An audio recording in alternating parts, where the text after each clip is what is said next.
Lifetime.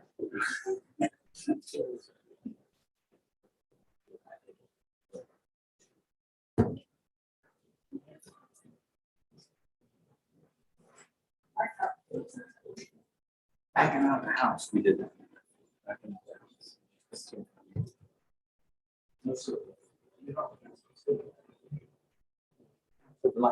The furnace lots will bring in. Recording in progress. Good evening. This is the August 2nd, 2021, 4:30 p.m. Planning and Zoning Commission meeting. Let's start with a moment of silent prayer and pledge allegiance.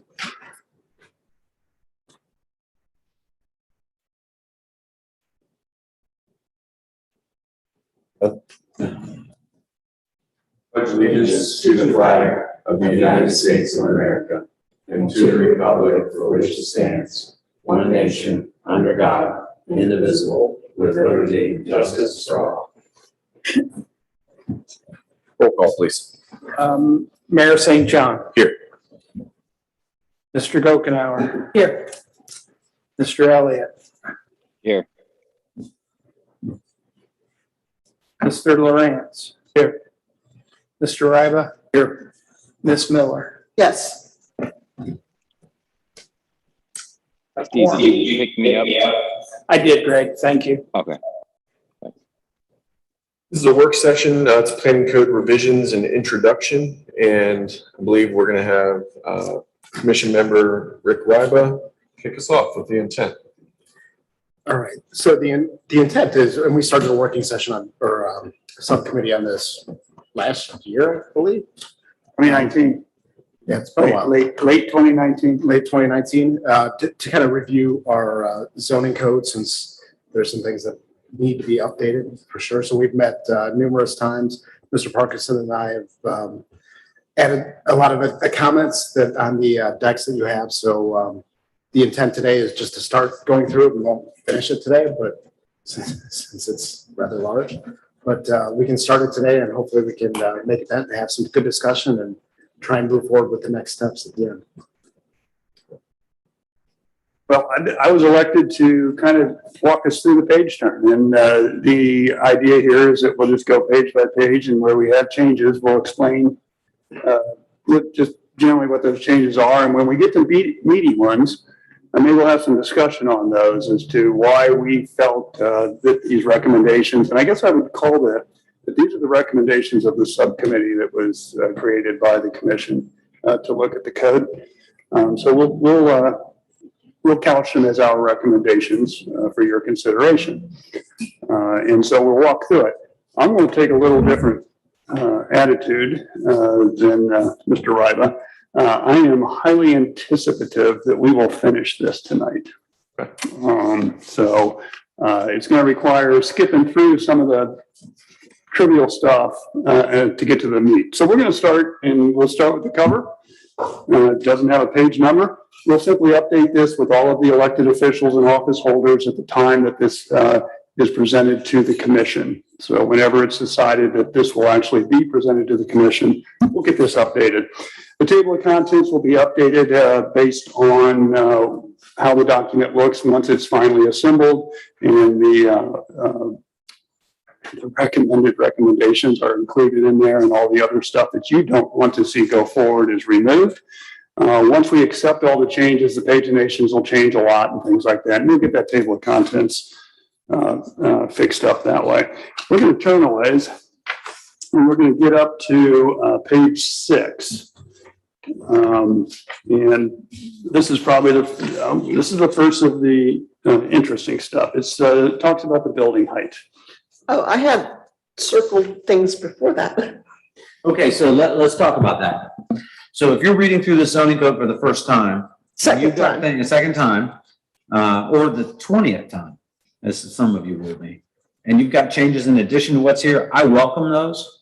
But if we start down that road, we will, be here. There's no way we'll get it done. That's right. The one I think is a typo for the change. So what I would say is anything that you consider as a typo, get it in an email and get it to us, and we'll just correct them. I'm just trying to expedite it because I know how long this takes. Even if we stay on course, if you get off course, because we've tried this before, the meeting of the whole. That's why we did the subgroup, because it ends up being unwieldy. We started this in 2019, that's true. COVID did waylay us. I mean, come March 2021, it was basically dead letter office. We didn't meet again for months because of COVID. But I would say, and actually I was going to say this earlier, if we identify additional areas of concern for future changes, we already have a list. We can add those things to the list. Typos and just general areas of concern like that, get them to us, and we'll either, if they're typos and we just need to fix them, perfect, Deborah, get them to us and we'll just do it. Typos, we just fix those. But if there are areas of concern, which I'm sure there will be, we need to probably put that on the list for next time. Unless it's directly related to what we're doing, then we'll try to resolve it tonight. Okay. Does that make sense? Yes. Okay. For the building height, we have references throughout the zoning code to building heights. We have a definition for building height. And so this, on page 6, is the definition for the height of a building on 810312. What we found was that there are references to building height elsewhere in the code that don't mirror this. And so we felt if we're going to have a definition for building height, we only need to have it one place, and that would be in the definitions. And so the current language says it's the vertical distance measured from the average elevation of the established finished grade at the front of the building to the highest point of the roof for a flat roof, and then to the mean height between the eaves and the ridge for gable, hip, and gambier roofs. That's kind of weird. Measure it not to the peak. And so we thought that we'll just make the building height from the grade to the highest point on the roof and be done with it. And then later in the documents, you'll see that we revise any other references to building height to be in accordance with building height for this section. It's the highest point of the structure, not the highest point of the roof, right? That's the recommendation. Does it say structure? Yes, Yes, that's the recommendation. I agree. There are some exclusions to that, chimneys, church spires, and a whole bunch of other stuff. And that's actually going to come up for discussion later. If there's no further discussion, we'll keep going. Page 7 is an example of a couple of things that we did there for section 810319. There is no 810319. It goes from 18 to 20. So I simply added it and said this section reserved for future use, just for continuity. Same thing on page 8, same thing on page 9. Were things taken out of there, Dave? I don't know. There's no reference to this item deleted or anything like that. There's just a gap in the numbering. Okay. Not from our revisions, nothing was taken out. Because I remember we did do some density changes. way Fence back. code, yeah. Is that page 15? Yeah. So I'm up to page 15, and there is a definition for a structure. And we had some discussion on what the definition of a structure should be. And so for us, it's anything constructed or erected, the use of which requires location on the ground or attachment to something having location on the ground. And so I didn't bring my glasses. I didn't expect this little writing. Rick, can you read that stuff? Which one do you want me to read, Genoa or? The comments there that we offered 2 suggestions. Yeah, so Genoa says this and Westerville says that. Yeah, so Genoa was recently redone and Westerville's in the process of redoing their code. So since they're rather new, I used them both as examples. But anything constructed or permanently erected in a fixed location on the ground or attachment to something having a fixed location on the ground, including but not limited to principal and accessory buildings, entry columns and walls, fences, decks, sheds, porches, swimming pools, antenna, signs, built-in barbecues, wow. Outdoor fireplaces, permanently seated Yes, so solar panels, permanent playground equipment, raised patios in excess of 1 foot in height, accessory walls and retention walls. And then Westerville's a little bit simpler. Structure means anything constructed or erected, the use of which requires location on the ground or attachment to something having a fixed location on the ground, including but not limited to walls, buildings, patios, backstops for sports. Structure does not include fences. Okay. So I guess our question, and we can leave it to linger, is our simple definition adequate? Or does having additional detail to it help? I guess my comment on it is that I like Genoa's. I like the additional detail, especially since we, when our building height references structure and it's just kind of a vague to have more meat on it when we get to the definition of the term. I like the examples. To the extent something falls outside the examples, that gives the BZA or whoever's looking at it something to go by, examples of what counts. Because ultimately you try to do this, you try to cover everything, and then there's something that's outside of that example, but at least it gives a little meat behind it. I personally like, and again, the fact that it just got done with the revision and came up with this. Again, a lot of people are into this stuff now. The outdoor barbecues, how many outdoor barbecue type kitchens did you see 20 years ago? How many do you see now driving around? I mean, so to me, it's kind of forward thinking. I like Genoa's definition.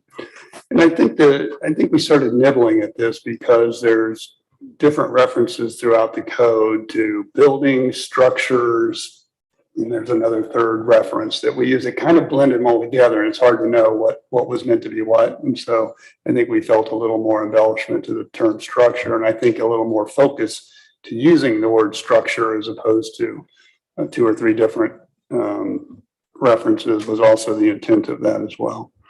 With the Genoa one, it lists a bunch of items. Should it have an et cetera at the end? It says including but not limited to, so it's kind of got that. Very good. Yeah. And then what about? So absolutely, that's what I'm getting at. I like having the examples. I don't want it to be limited to that. Right. But, it's good to give the zoning inspector, he's the first impression guy, Limited to. that he Okay. has to deal with this stuff, at least to give him something to go on. Yeah, Him or good. her, I should say. And with that definition, would it include fences or not include fences? I didn't see fences. I saw walls. I saw. It is different- last word on fourth line in Genoa. Yep. I looked for fences. It's in there? Yeah. Okay, yeah. Yeah, I think that's okay. for swimming pools, antenna signs. Yeah. I like the descriptive term too. I was driving through my hometown this past weekend and saw a playground in the front yard of a home, and I was like, Oh, my. yeah. I mean, it's like, there should be clear exclusions for structures in, the front setback of a yard. Page 20. I like it.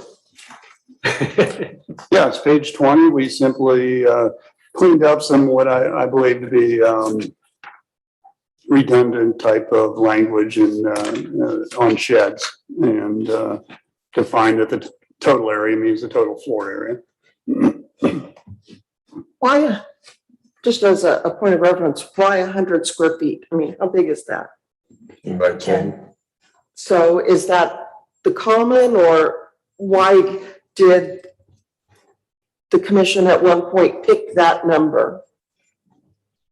Don't know that answer. I suspect 10 by 10 is a small shed that you could buy at Home Depot. And when you get anything bigger, you're starting to get to those things where you kind of got to erect them on your backyard perhaps. And so I don't know, that's a guess. But I don't know why they picked 100. I think they thought anything small is excluded, but you get big, now you're getting to be a big structure in your backyard, right?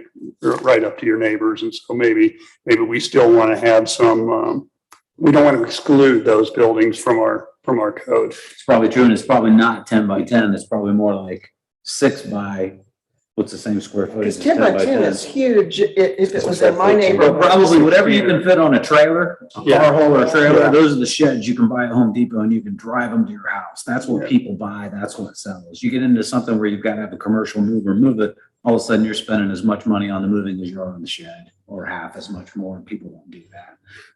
They buy what they can either have transported by Home Depot or wherever to their house, or that they can put on their trailer and bring it home. So and this might be just a learning question for me. For me, I'm looking at the newer subdivisions and the backyards aren't very big. So a 10 by 10 would really be distracting in their backyard. Does the HOA have exclusions? Yes. A lot of times they A do. lot of them don't even allow sheds Yeah. of any I know ours size, of any doesn't, but- size in the backyard. So is that what we're, as a commission, allowing the homeowners association to decide in the newer neighborhoods?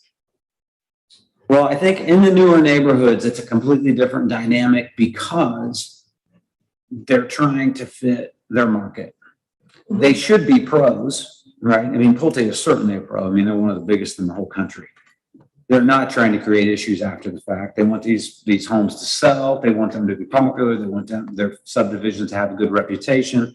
So they limit the storage sheds and a lot of things, but they provide for it in the product. You know, in the old part of town, you have houses with no garage or a one-car garage. A lot of times in these newer subdivisions, you've got bigger garages, more room to store the lawnmower and all that in the principal structure where you don't need the accessory building. You go out up into some of these older parts of town without that accessory building, they have nowhere to put all that stuff.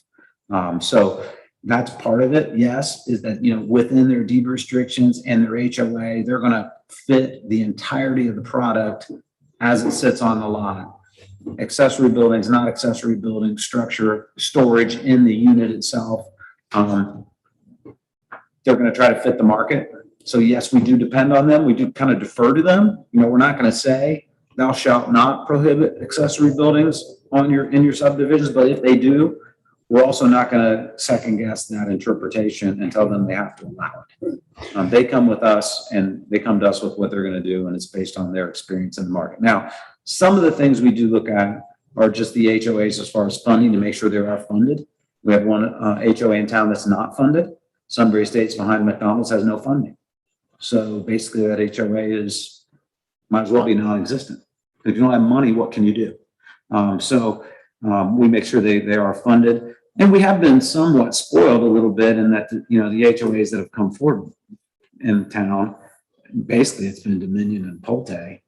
You know, they're big guys, big players. You know, the stuff that comes through is pretty sophisticated. It's pretty vetted. But yes, we do defer to them on whether they would allow this. And the exclusion is not relative to whether you can have or not have a shed. The exclusion is whether you have to get a zoning certificate. You have to get a permit from the city. If you have 100 feet or less, or is it less than You 100? don't need a permit if you just buy Which have a total 100 feet or less, you don't need to come to the village for a certificate of zoning compliance. But if you want a 120 square foot shed, you have to apply for a certificate of zoning compliance. So that's the difference. You get a little shed, you don't need to come for a permit. You want a big shed, you got to come for a permit. And zoning certificates are reviewed at the commission level. And it doesn't mean they don't necessarily need a permit. This is just a zoning certificate which comes to the commission. We had talked about wanting a permit for all size sheds, didn't we, Steve? Didn't you bring that up, or somebody's brought that up to me? And we've got the ordinance later on establishing fees.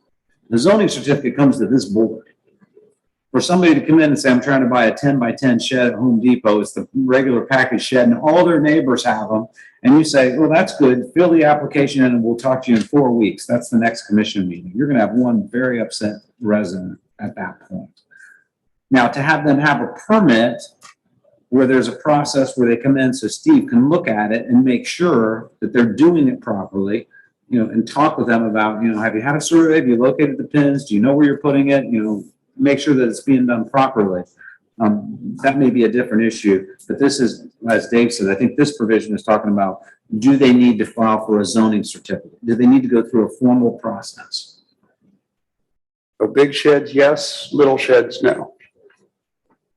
And we didn't change that. This is the code. Yeah, but Your this is question is, why is the existing code say 100? We really don't know. We're just trying to explain what. So what my question would be to the board is, do we want to continue the exclusion? Yes.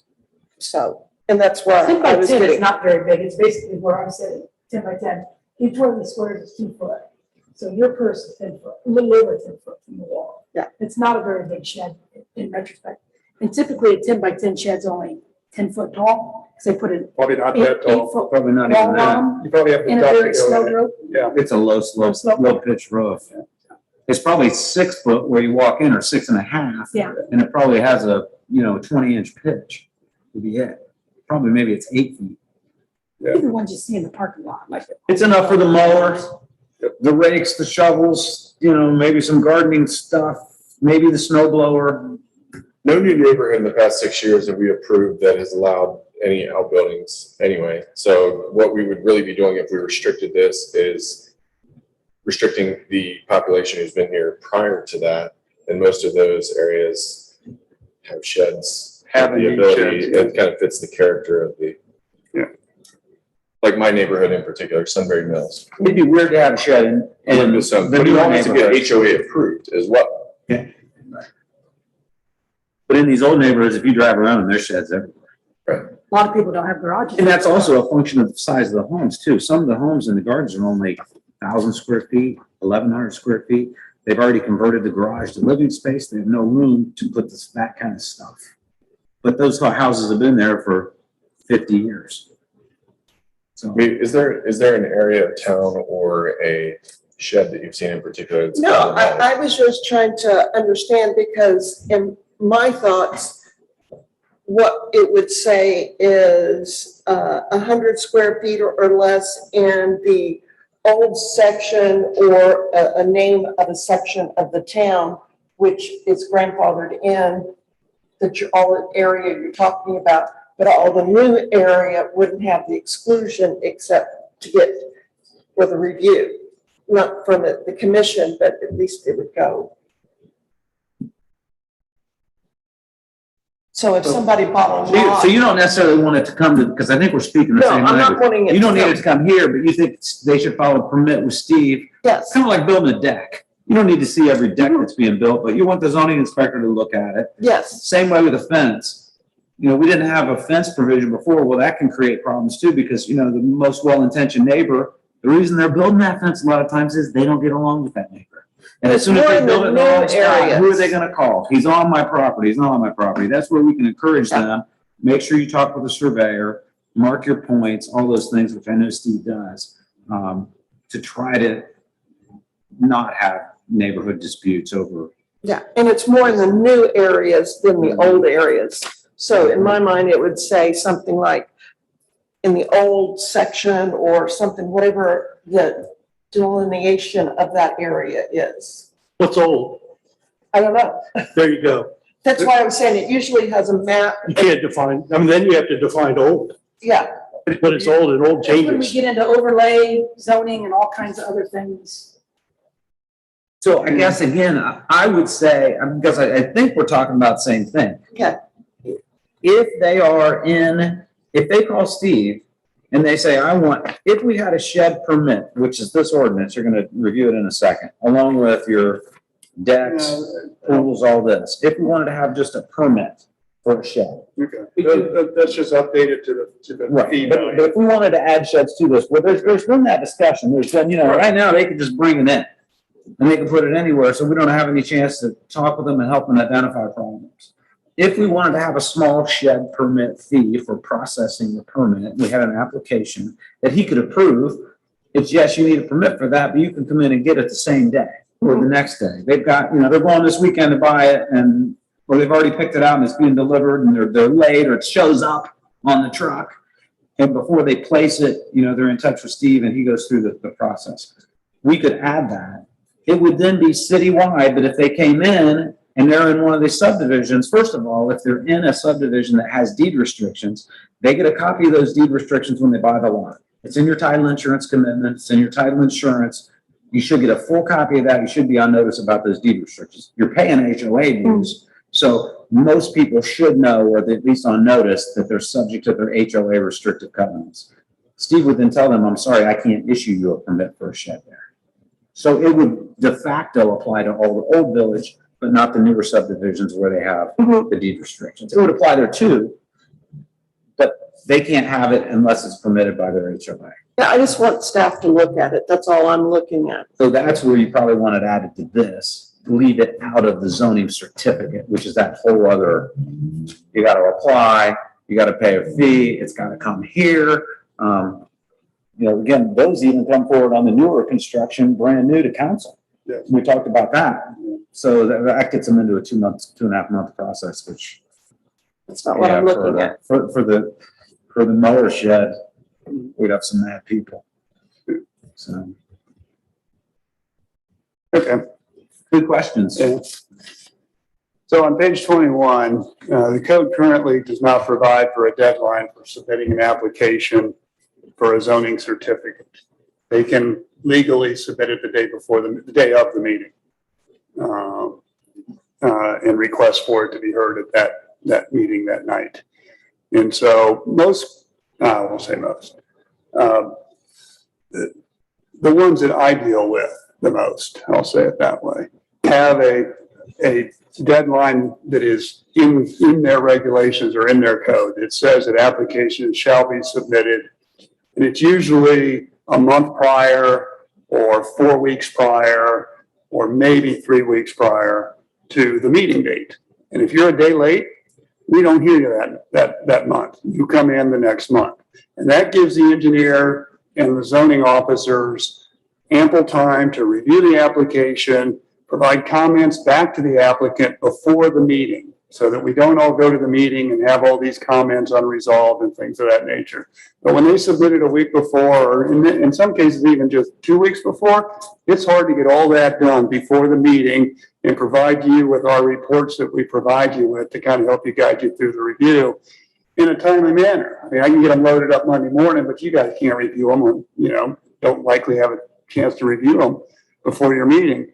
So I added on page 21 a deadline. Now I put in 28 days, and I think we need a deadline. We can talk about whether you want to have one or not. But I thought the primary focus of this discussion would be on whether 28 days is the right number, or whether 21 is the right number, or whether 14 is the right number. What's ORC for rezoning notification? Isn't that 20? So I would say the minimum 21 to give you the 3 weeks.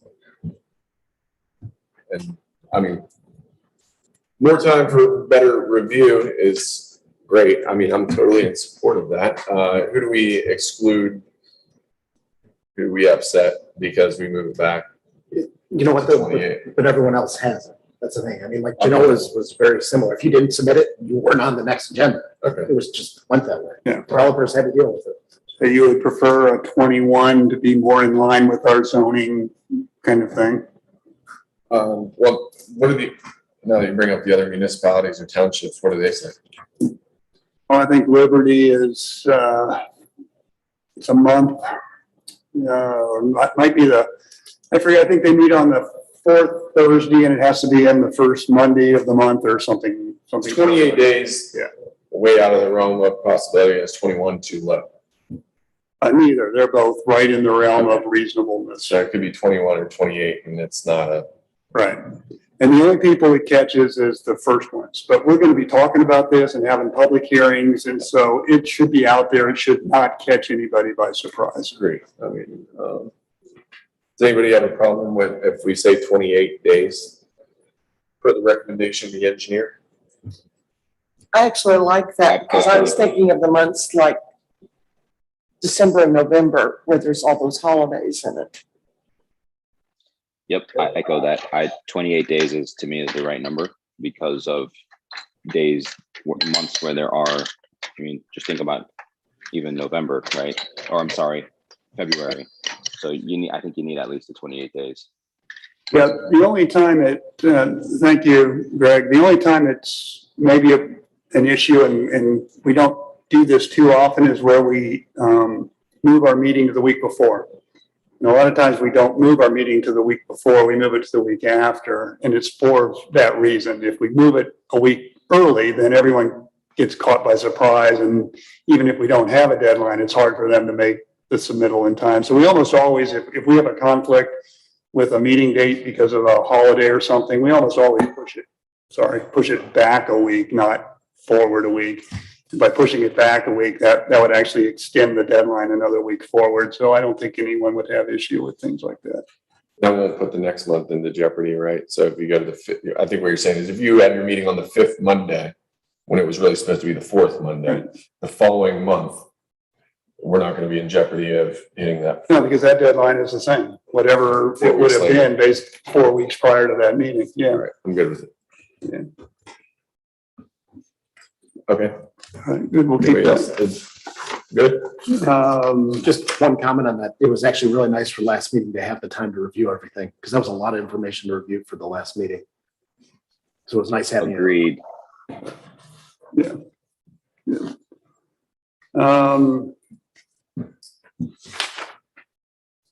Then there's on page 23, and I don't want to get too much into this because I think we've resolved it.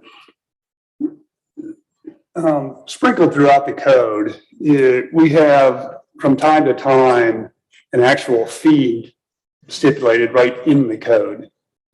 And yet, and Dave's holding up we have an ordinance that articulates a lot of our zoning fees. And it might be good if all the fees were within one location, like an ordinance, because to change the fee now within your zoning code requires the public hearings, and it's pretty cumbersome to revise that fee. But if you put it in your fee ordinance, it's just an ordinance that revises the fee. So you don't have to go through a public hearing process. You can adjust it based on the cost of inflation and things of that nature.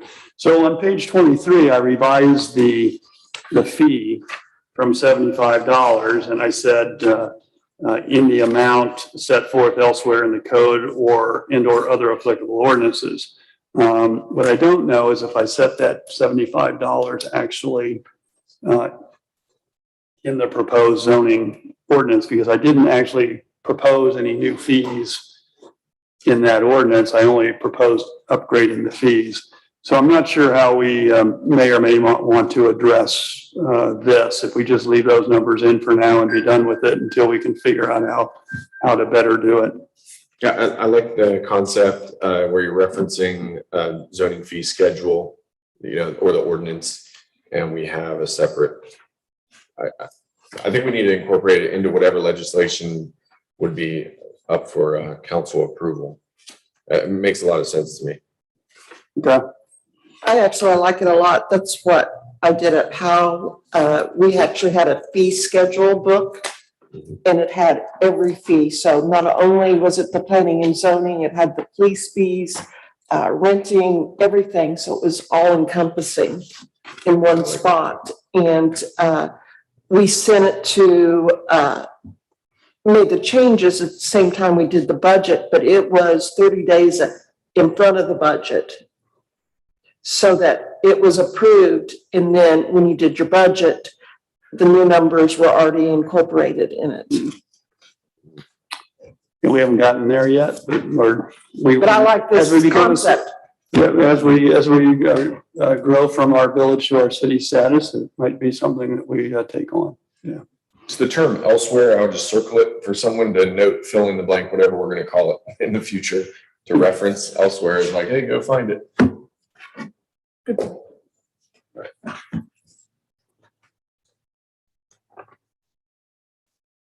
Yeah, that's true. If there's actually, yeah, that was a lazy way out. So yes, we should clean that up. If it is, if we do cite them within the code, then yes, we ought to cite the specific section that is within the code. If it's located within a fee schedule, then we ought to just simply say that within the fee schedule. We'll see how we need to do that, whether it can be built into the fee schedule, that item.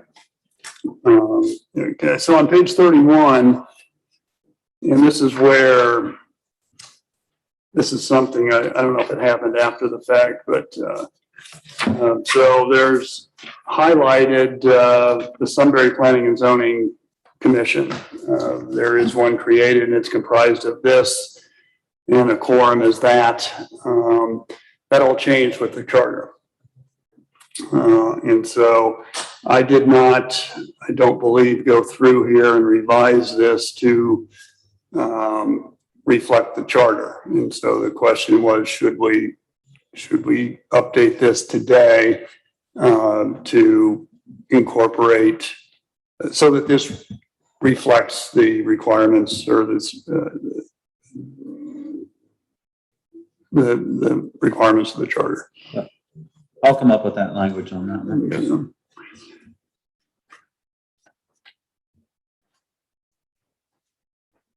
Okay, and so, and then on 32, it's the same thing, Dave, because duties of the planning and zoning, well, they don't hear appeals, that'll be the BZA. Yes. And they don't hear variances, that's the BZA now. Matters of appeal, the zoning inspector, it's on 33. So on page 36, I think we just highlighted this. There's a requirement in the zoning code to advertise in the newspaper. And I guess the question is, are we required to? We advertise on our website. We advertise on we post usually on the doors and in the thing on municipal building, the display case, right? Facebook, or do we do things like that? Is it just the website that we post? Generally, if it's a public hearing or something. Okay. So the question is whether the Ohio Revised Code requires us as a municipality to advertise in a newspaper, and if it doesn't, do we want to stop paying to advertise in the newspaper? And my personal thought on it is, this has been a problem for us really ever since the Sunbury News went away. We don't even have a local paper anymore. I mean, the only thing we have close to it here is the Delaware Gazette. And I don't know what the percentage is of Sunbury residents that subscribe to the Delaware Gazette, but it's very low. I don't think we've achieved much practical notice by using that. In the charter, we actually revised our notification as far as ordinances and legislation, and we no longer require print media. It does allow for just the use of the website, the electronic media, and the other forms the council should designate. I'll look into that and come up with some language, but my personal opinion is, to the extent we can get away from publication and print media, we should, because I just don't think we're reaching anybody with it. It'd be one thing to do it if there was some practical notice that was achieved, but I just don't think there is. I will say, shockingly, I had someone reach out to me when I was appointed to city council congratulating me, and then they saw it in the Delaware Gazette, just as an anecdote. So That was a headline story though, and we're talking about, the classified section for the public hearing notice.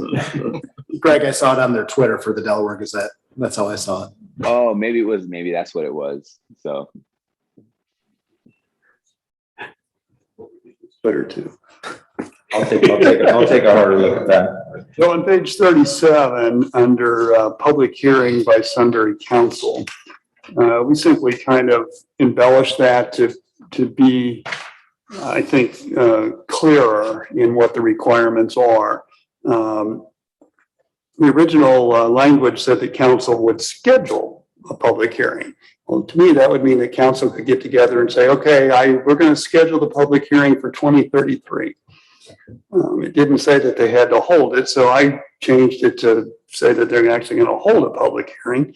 And the dates that we have in here are the dates that they're required to hold the public hearing. It can't be less than 30 days, and it can't be more than 60 days following the recommendation from Planning and Zoning Commission. And so we just wrote it right out, and that's what that is.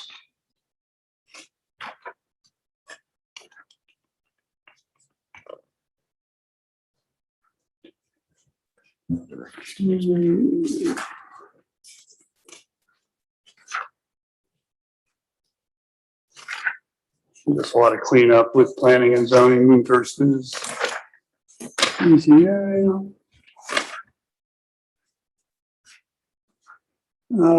If we get to page 56, there's another example of a fee that is embedded within the zoning code. Permit costs $25 per container. I raised it to 30. And that's where I realized that I was probably pulling on a thread that was just going to keep pulling if I tried to take all of these out at this time. So for expediency, I thought, let's leave these in now, and we'll add that to the next round of revisions.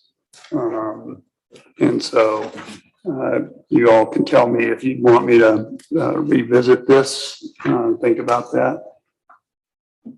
Over on page 57, I spent a lot of time making sure that the cross references were accurate. There are a number of cross references that are not, and so that's all that is.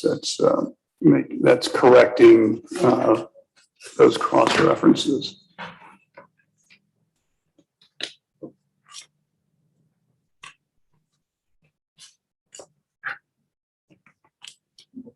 So I'm not sure whose comment is that. Rick, is that yours on page 62? Water impoundments shall be subject to the following restrictions.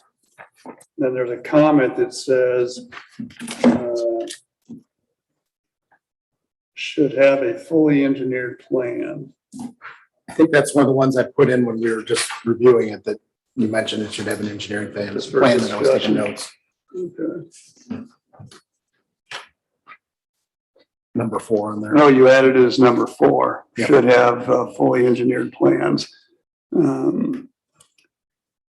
Water impoundments shall include, no improvements shall be located, all installed swimming pools and then where the entire property shall be fenced.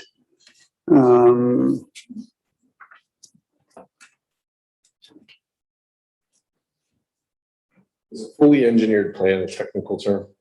I'm serious. It doesn't sound like the right term. I get what the intent is though. We would refer to them as detailed engineering drawings or construction plans or something of that nature, engineered construction drawings. Can I jump back real quick? Yeah, where you want to go? Page 56, we increased the permit cost on a portable storage container. Following your line of thinking, can we reference per zoning schedule of fees instead of having a number? We could. And And then we'll add it on here. Yeah, sure. As a fee. Portable storage container, $30. Just in that vein, are we all in agreement that we should really remove all references to specific fees out of the code and reference a fee schedule? It makes sense for the exact reasons he said before. Right. Just because this is a 5-month process to change a fee. Right, This could be a $5 in one a council meeting process. right.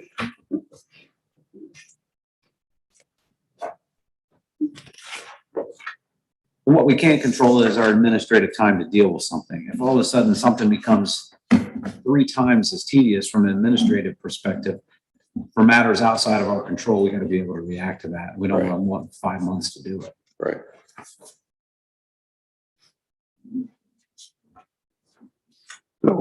So for item 4, I think we use the word shall. And I think we'll simply say that detail engineering drawing shall be provided. Page 63, detailed engineering drawings and specifications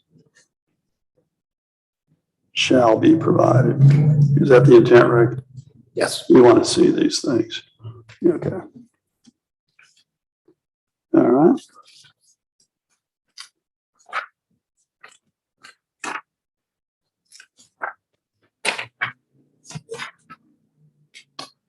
Page 69. We're talking about hospitals. Add definition that out parcel facility is not a hospital in the definitions section. Outpatient. Outpatient? Yeah. Oh, yes, okay.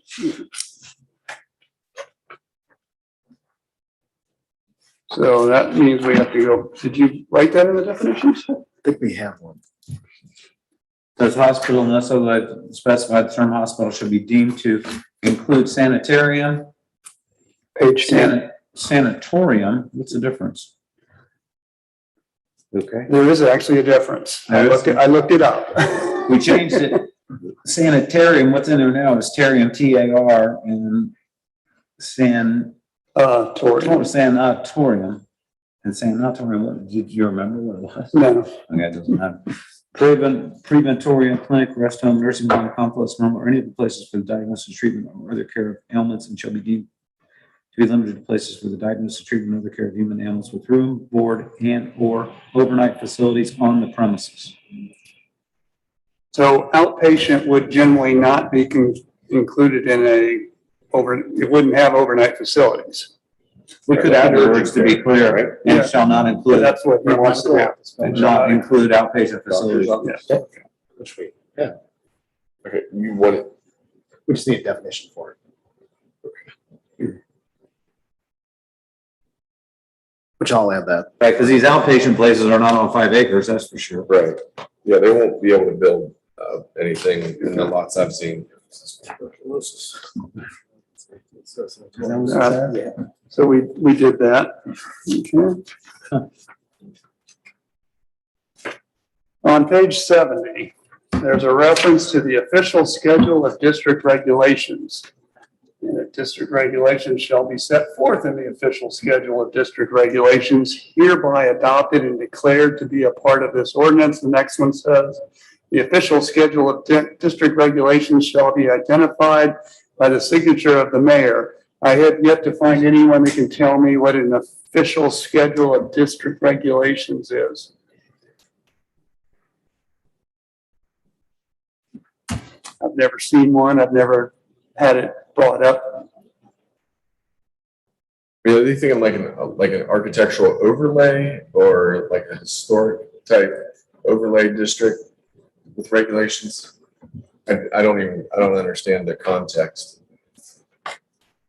I can tell you what it means for taxes, because we had something like this in our tax code, because we had our regulations, which would have been our code, but Rita had additional regulations, and that's how you got Rita's regulations in there. So if you changed another provider, that's how you would get those regulations in them without having to make all the changes every time.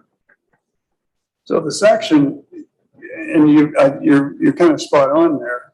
The section that we're under is section 811403, additional district regulations. And then 04, oh no, that's 04. I want to go back to what's 14.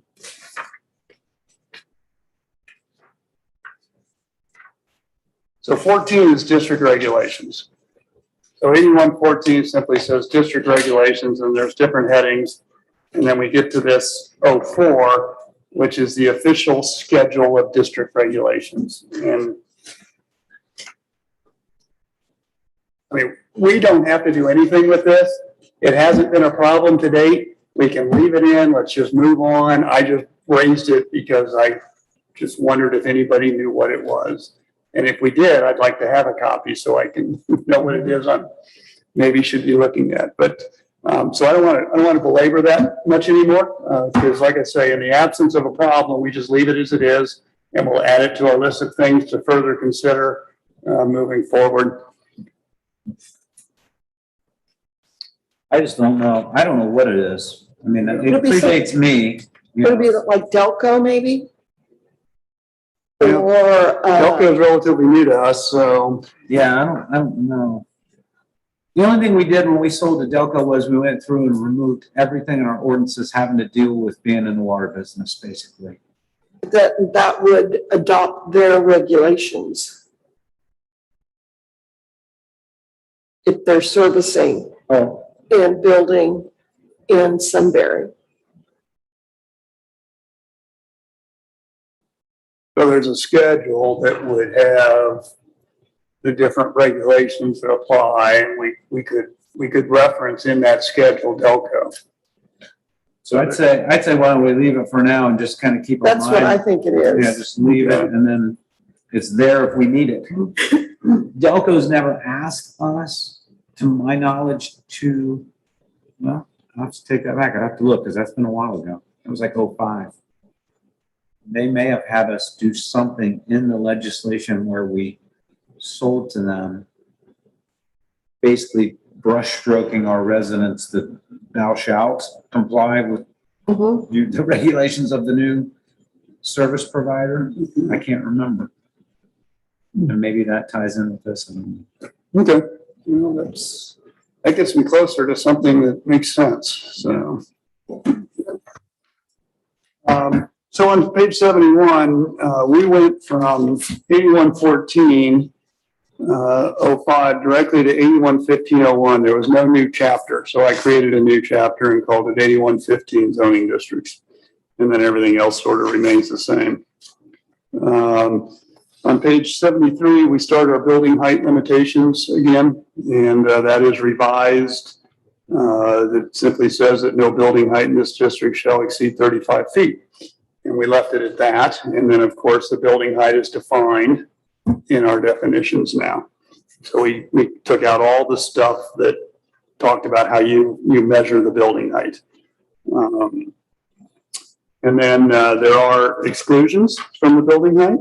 And we've had a lot of discussion on this as to whether each district should have its own set of exclusions or whether we have one set of exclusions within the general. And then in the districts, we add just those unique features that are in addition to. So for now, it's in there. For now, this has what the exclusions are to the building height: barns, silos, grain handling conveyors, church spires, domes, flagpoles, elevator shafts, windmills are exempted from the height regulations. And this is particular to A1. So this section only applies to the A1 zoning district. So this might be a future, they're on the list for future, but we just talked about things like the outdoor kitchens, fireplaces, all that. What's the height limit for those? Somebody came in with a plan and they want to build an outdoor chimney kitchen thing that's, can they go 30 feet high? If it's deemed an accessory, we would probably deem it an accessory building, and therefore it couldn't be higher than the primary building. I guess maybe just throw that on the list to look at for the future. Again, some of these things, others like Genoa and or Powell and or Dublin, I'm sure they've looked at it. We can see if there's something out there. It hasn't been a problem yet, but again, people seem to take things to extremes sometimes. I mean, I can just see that if we don't have something around it. I mean, even the height of the primary structure, would you really want them if you were the neighbor? It's one thing to have them do a patio and umbrellas and whatever behind their house, but all of a sudden, if they're building something 18 feet wide, 16 feet wide, sloping up and going up 30 feet, I don't know. House is one thing, a patio feature. I'm assuming there's something around that keeps it in reasonableness. Cost. Well, maybe, yeah, right. Cost. I don't know, but just as Again, save on the list of stuff for us to maybe look into, I would throw that on. on page 74, this is something that comes up a couple of times in our code under application. This is R1. All lands which are to be used for single-family lots, R1 basically, shall be controlled by the provisions of this section unless the total plan contains more than 25 acres. In which case, such application for rezoning shall be submitted pursuant to the section that talks about rezoning. It doesn't say what it needs to be rezoned to, it just says you have to rezone it. So if you've got 26 acres of R1, you can't develop it as R1. You have to rezone it. And this is what happened with Magnolia Park, where it's R2, and you'll see it again in R2. And it was 25 and a half acres. And we told them they had to rezone it. And they said, well, we want R2. We like R2. We want to develop at R2. And they couldn't. So this says that if it has more than 25 acres, it has to be rezoned to a planned development district. I like how it's prescriptive. I mean, it answers the question for the developer and for us. The line is 25 acres or less. Mhm. We do one of these other districts. Anything greater than 25, you're in a planned district. Okay, that's good. I like it. Okay, good.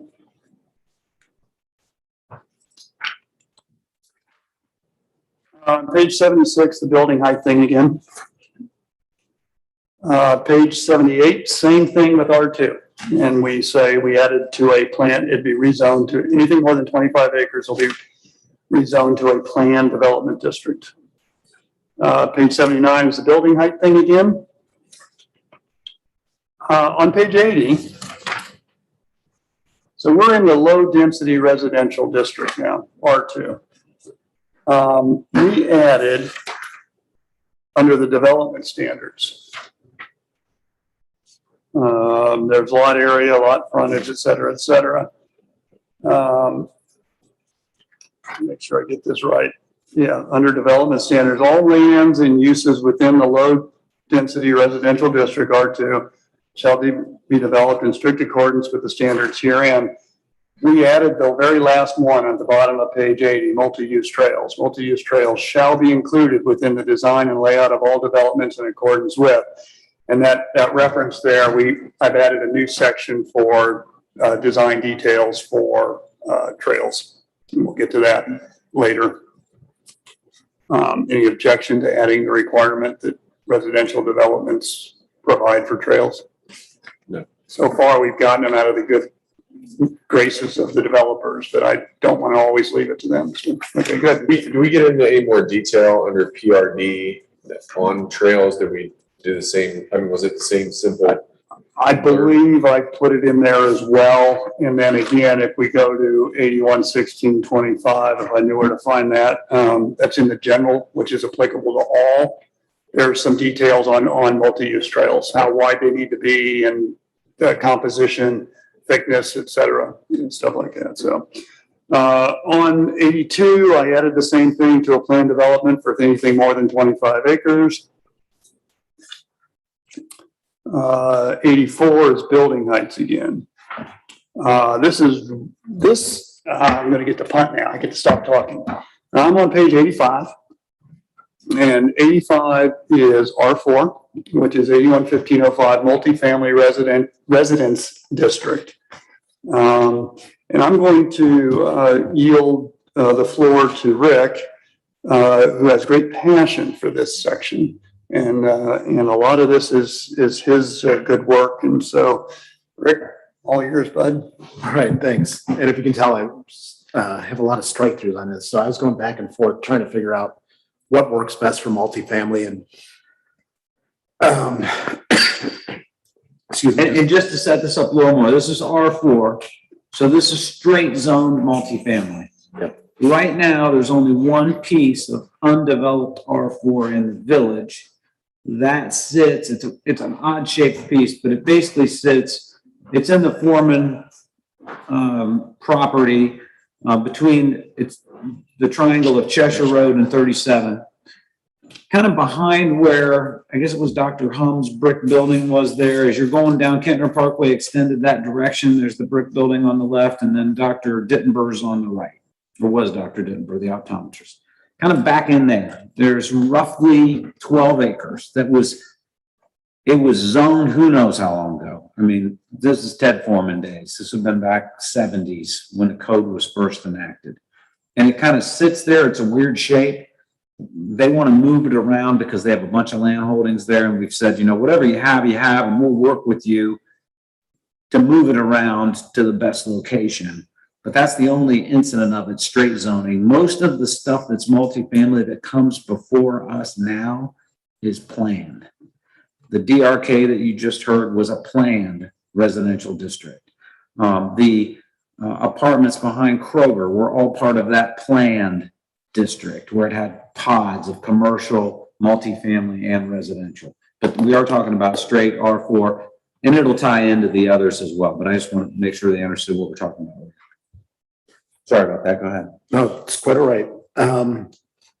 So I mean, 10 acres or less, and then the amount of dwelling units in a single structure, I went back and forth, looked at different ones, and I mean, I think it's sad at 4, but do we ever see it with 4 for multifamily? No, I mean, we're not. So is 8 the right number?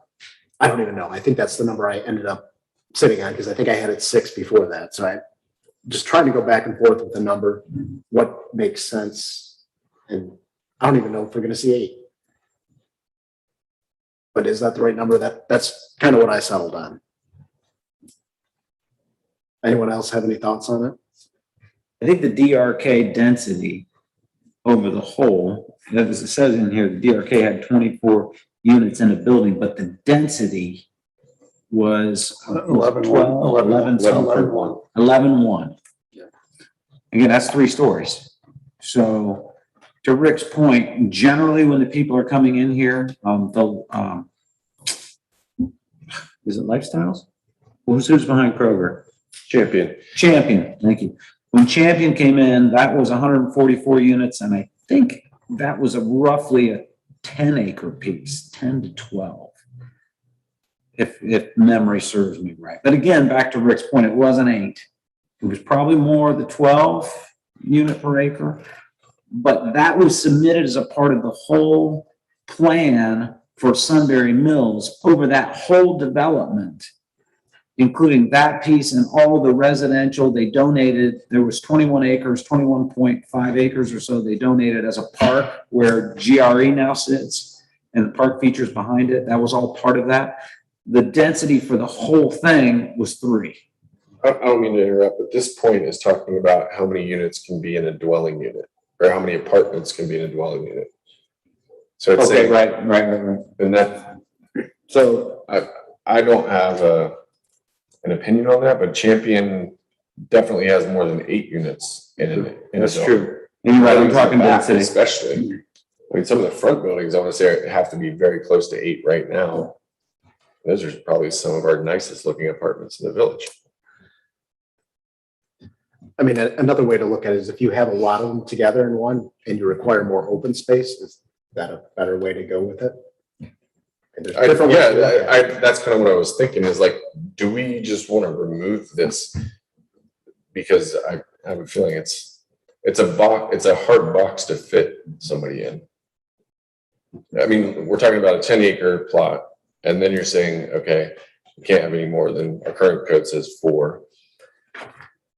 The red line says 8. I mean, even thinking about density, like you could get 10 units per acre and 10 buildings, but then you're over this 8 threshold. Should you be more focused on, like you just mentioned, Joe, the number of units per acre and then the building height? That way, kind of, does that, then it wouldn't necessarily matter how many units in a building? That's kind of what I'm thinking, but I think we're all facing like, I agree with Greg, because Yeah. what I was thinking was, if you look historically, which is probably where this was, apartments used to be very uniform. And so you would want to limit how many was in the building. But now to get more together, they architecturally design them different. So it looks like there's a whole bunch of different buildings together with different architectural features. So that plainless or big box type apartment, I think, is what the 4 or the 8 could go with.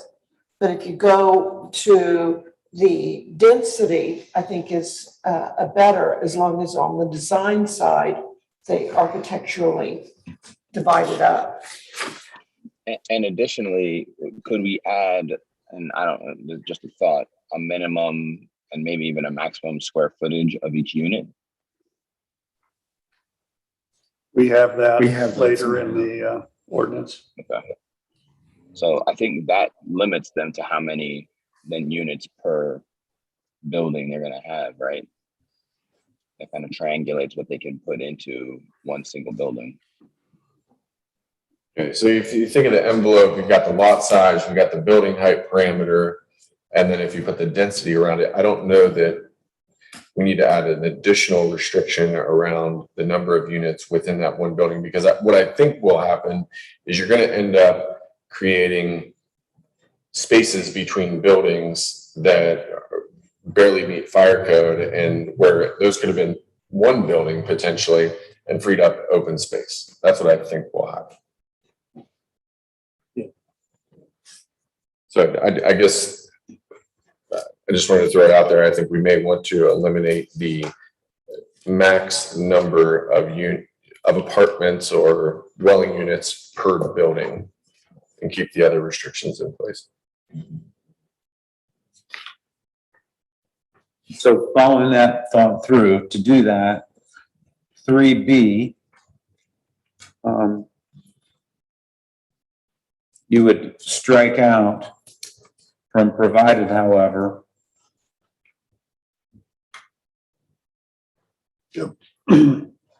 Period and go on. I guess, The through whole thing. the end. Yep. And then we would need to add a density provision. Because there's not a density provision in R4 right now that I see. No, the density is controlled by the fact that there are setbacks, there are parking requirements, there is lot coverage maximum. You could only cover with 25%, I think is what it used to say. So those restrictions limited the number of buildings you could fit on a property. What about height? There is a height restriction. I guess it's I see. 35 foot. Yep, it is. Is it there? It is 86. Page 86. Yeah, it's by 86, bottom of page 86. Okay. No. There we go. Well, there's also a 40% open space requirement that was added, which probably will take care of that as well. Where is that? It's the very last one, page 8, or page 88, number L, letter L.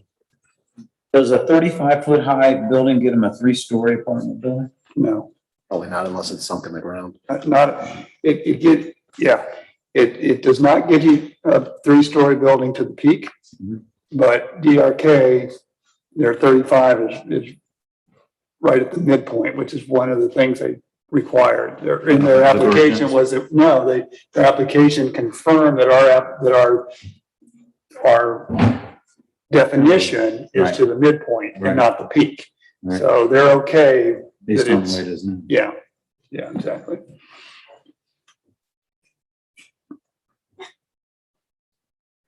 So, yeah, so you throw in there that not only do we have a lot coverage that you allowed them up to 30, right? You increased the lot coverage to 30, but then you gave them a 40% open space requirement. Yes, I think that would. So all those things together, and I can't tell you what that is in terms of density, but those are the things that work together to limit the density. I think for the height, it'd probably be something we'd have to have the fire department say what could be What do you mean, what could be? the height if we want to change it above 35. Well, they had no trouble with the 3-story building. Their ladder truck will get up to that 3rd floor easy enough. So you can make it 42 or 46 easily, I think. But now we're back to a new definition for a building, or no, not definition for building height, but we limit the building height instead of 35 to something else. And one other thing I have in the comments is possibly making a freeway district here. So whatever we put here wouldn't necessarily be for out by the highway as well, since that's obviously a much different area than here with freeway access and whatnot. Where did the open space requirement come from? Where is that? Where did you reference this? I think I had it because I don't think we had one in here, did we? So I had to take it from a couple other areas and went and looked. We don't have open space for this zoning district, only for PRD and things like that? Okay. And PRD is 10% usable, 10% It's 20% open space, 10% and half of that has to be usable for recreational purposes.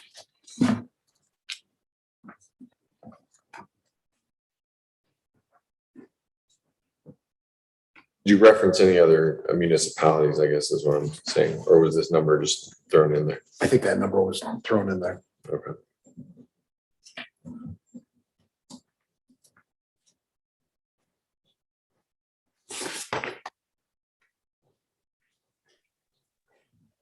Wouldn't this apply to other things other than multifamily? This is talking about cluster housing, patio homes. Just wondering how are you gonna fit a patio home 9-acre development? How isn't that the type of development we're trying to attract? That's gonna fit in here if they come in as a standalone and not as part of a planned commercial or planned residential district. If they come in a small section of land, how are they gonna be able to build enough homes? And still leave 4 of 9 acres open? Well, if you look at most of them, they are pretty close together. Okay, so we're also talking about open space. This doesn't explicitly say usable open space. That's what I think you implied, right? No, it's not. With the 4%, it's not all usable open space. Okay, so this could be roads and parking lots and things like that. Yeah. It says excluding public right of way. Okay, so, So that would be on top of it, wouldn't it? Just the road, right? well, just the road is usually like 15%, No, the 10 acres is. 10% of the development. Well, it says which. That's another acre. Tract is 10 acres Oh. or less. Yeah. If it's public, would that not include private streets? Private streets are not public right away. Don't quote me on that. Have a lawyer or engineer tell us that. Steve does. We had a question. Are private roads public right away? No. No, No, so they would not be included. We had public Or would be streets, included. which a lot of them do. Some. we don't generally put public streets in private developments. The roads that go through the apartments are private and they're maintained by the apartment complex. They're plowed by them, they're salted, they're repaired. We were talking about like the empty nester housing, all of that, or the small houses. Those So- would be public streets, right? Well, no, Depends. Like, if you look at the ones in Genoa, a lot of those are private streets in there. The one that's up here behind Wendy's, those are private streets. those are But private. your street is public. Common Ben is public. They're Yes. narrow, private streets. Yeah. They're plowed by them. So I guess I'm still struggling with the 10-acre part of this. It looks like by the lineouts I'm seeing, it now says which tract is 10 acres or less. And it's R4. Steve, do you have a zoning map handy? Can you check and see if that forming piece is R4? It is. It is, it's R4, not But R5. it's not a individual parcel, so we It's a can't, floater. yeah, it's just part of, it's an area of the parcel as you described earlier. It's just a 8, 10, 11 acre portion of that parcel.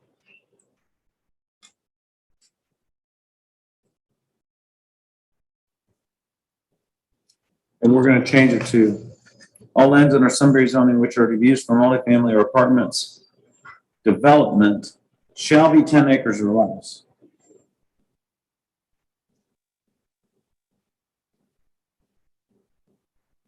But we want them to go to a planned development if it's over 25. For those other ones, this one's worded differently, so. Right. I'm just questioning because I think we have one piece of this total and it's over 10 acres. And we're changing it, it says which is 10 acres or less now, which we've got one and it's more. I mean, it's just zoned, it hasn't been developed yet, but what does that mean when they've got 14 and they come in and want to develop it? And the code says it shouldn't be that big. And then we're making it shall be 10 acres. Well, what we're saying is that multifamily cannot be developed on a parcel of ground greater than 10 acres. In this district. Yeah, R4. Right. Yeah. So you cannot have an 11-acre parcel zoned R4.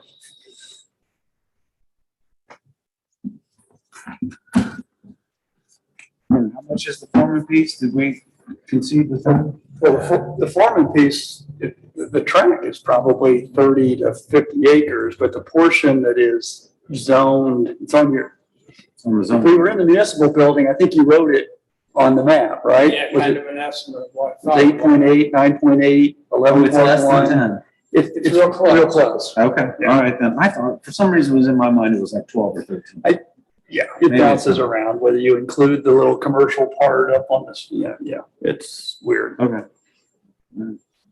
Well, I'm less concerned if it's 10 acres or less. But if the only one we have is over 10 acres, that would be a weird provision to have in there. The Foreman piece you keep referring to, it currently has some apartments on it? Or is that piece behind those brick apartments on Cheshire? It's behind, Yeah, it's a the- different piece? Red brick, yeah. There's a piece that's zoned multifamily on Cheshire, which is, and has been built. And then there's a reserve section in the bigger parcel that just has the color in there. And they don't touch, do they? No, Yeah, it's Well- kind of behind what's there now. And I know what you're saying, that little triangle where the little 2-family or 3-family, whatever it is, that brick, that is commercial or multifamily also, R4. But then they also zoned this other kind of road piece, kind of out in the middle, way back from it.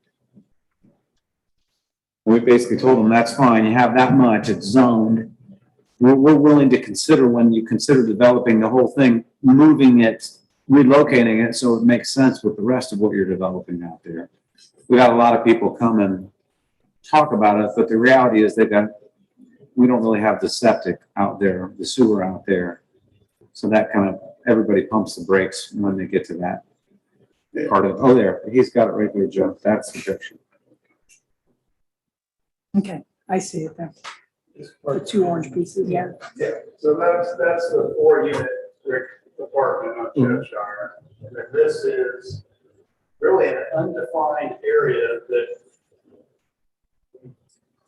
we don't have the records for it. But we're acknowledging that we had some belief that this was zoned R4 at some point in the past, and so we're gonna let them have this amount of area. Whatever that is, 8.8, 9.2, 10, and they can move it around. The only thing I can think is, if you look down at the lots that are on Cheshire Road, and the light green piece, you see all those lots, those are all Willowwick subdivision lots right along there. If you were to put another layer of those lots, the exact same size on top of them, that's where I think you get that funny cutout to where the multifamily starts. I think in whoever's mind, whether it was Ted or the Foreman family, they were thinking about another set, just like the ones on Cheshire Road. Where the road was going to go, how it was going to work, I don't know. But looking at that shape, especially off to the right side. This road's always been intended, sorry, Greg, but this road's always been intended to come out here and kind of come through here and come off here and go around. So the code today, Prior to any messing around, it read, all lands under Sunbury zoning which are to be used for multifamily or apartment development. Which tract is 10 acres or less shall be controlled and governed by the provisions of this section unless the owner wishes to rezone it. Nothing, no word or discussion whatsoever as to what to do if it's bigger than 10 acres. That's not in it. The other one said, if it's bigger, you got to rezone it, right? That wasn't in this one. It just says, so I read it to be that the code restricts apartments to a maximum of 10 acres. You can't have an 11-acre apartment complex, straight R4 zoning. If you want to change that and make it like we worded some of the other stuff, unless rezoned to a planning, or shall be rezoned to planning, anything more than 10 shall be rezoned to a planned district. We can add that in here too. But I didn't know if it was I assumed it was the specific intent of the previous commissions and councils to limit R4 to 10 acres or less. And that's what it reads today.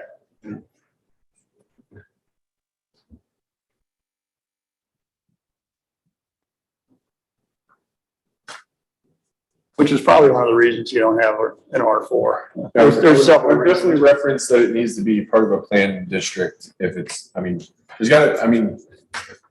commercial district, planned residential district, both are permitted. So I'll revise this part about unless the owner elects to apply for the provisions of 811102, which is rezoning.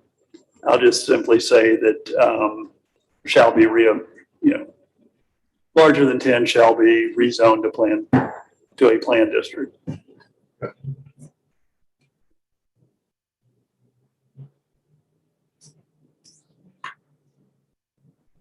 Hey, everyone.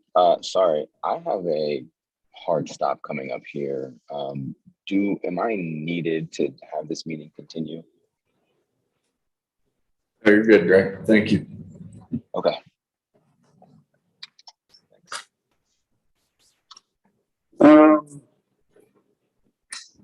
So going through this, Rick, I think you did, added a little to the building dimensions on page 87. Did you change the 1020 to 1050 and the 120 to 200? Yes, I think I slightly increased it. Based on what I saw for some other areas, even though, we just saw 650 for the 1-bedroom last week. So I don't know if we want to revise it down or would you rather be on the larger side?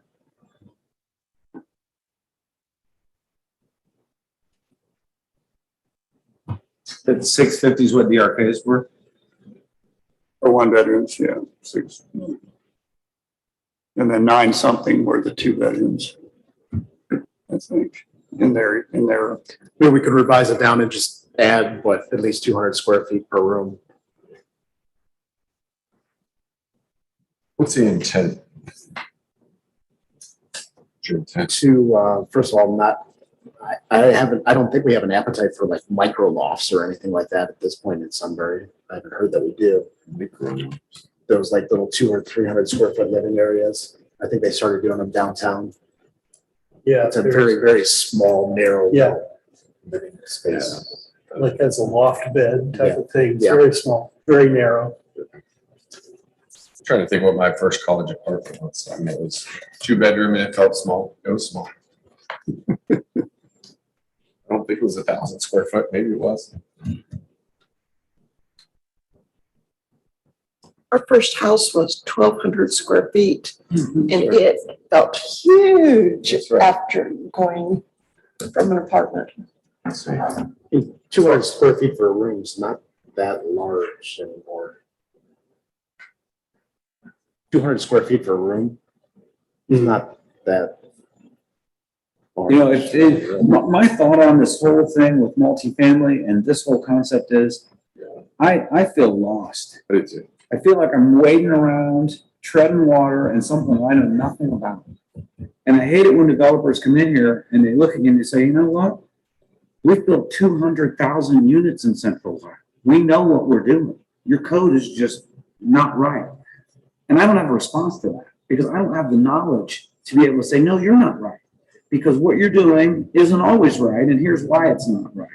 I almost feel like we need, for the long term of multifamily in the village, we need to engage an expert in the area. Now, whether that's an ex-builder, an architect, an engineer, whoever those people are who are looking at all this stuff, the newer stuff, to me, it's all about the materials, the longevity of it. Like you say, I mean, we've gone through all these different theories or trends in development to try to get away from all the stuff down on 161 and Morse Road, all that just, you know, housing that's just ugly and all the same. But back in the day when that was approved, everybody thought that was cool, that was okay. Now it's just not. And some of our code, I feel like we're reacting to it versus being proactive and really getting somebody who's an expert to say, if you do it this way and you require this type of material, I mean, give them the density, but hit them on the materials and the quality and the upkeep so they can charge higher rents. And then it has a longer longevity period. It's going to last longer. Give it, you know, make it the certain way. Maybe it's not this, you know, pure square footage. Maybe it's hitting them on some of the interior requirements or the exterior requirements. I mean, frankly, to me, I look at some of the subdivisions and I see just a stairway. I mean, see people in this town paying $330,000 for a home and they got a stairway to grass in the backyard. And I think, you know, couldn't we have done a little bit better? I mean, couldn't Pulte have done just a little? I get it.